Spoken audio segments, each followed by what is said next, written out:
Ahojte, dnes si predstavíme a ukážeme túto listovú výživu z Imunit z kvetárne. Poďme teda na to. Najskôr som si vzala takúto fancy handru asi za euro a spomínaný Imunit. Niektoré listy predtým boli od prachu alebo od zaschnutých kvapiek vody, nebudeme si klamať, že boli v nejakom ukažkovom stave, teda aspoň som ich konečne poriadne vyutierala a dala im trošku vitamínov. No ale späť k Imunitu a čo to teda je. Ide o listovú výživu, alebo teda prípravok na báze listového hnojiva NPK, čo je skratka pre dusík, fosfor a draslík. Na tejto báze funguje väčšina hnojív, viac o hnojivách si môžeš prečítať na mojom blogu greenest.sk.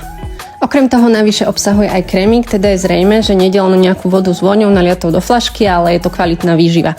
Keď som ale pri vôni, tak fakt vonia krásne ako nejaké hašlerky, čo ale teda zrejme spôsobuje feniklová silica, ktorú obsahuje. No a aký je teda výsledok Imunitu? Toto ošetrenie alebo výživa cez listy rastlinu posilní, zlepší ich vzhľad a tým, že im poriadne utrieš aj listy od prachu, tak je aj uľahčíš priebeh fotosyntézy, kedy sa vlastne slnko nebude musieť predierať cez vrstvu prachu.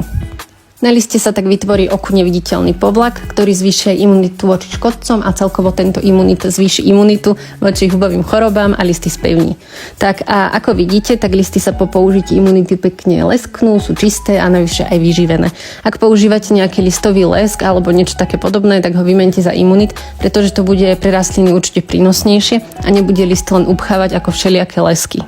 Tak, asi toľko k mojej doterajšej skúsenosti s Imunitom a dajte mi aj vy vedieť, či ste Imunit už vyskúšali, aké boli vaše dojmy alebo pocity z neho, skúsenosti a počujeme sa znova pri ďalšom videu. Ahojte!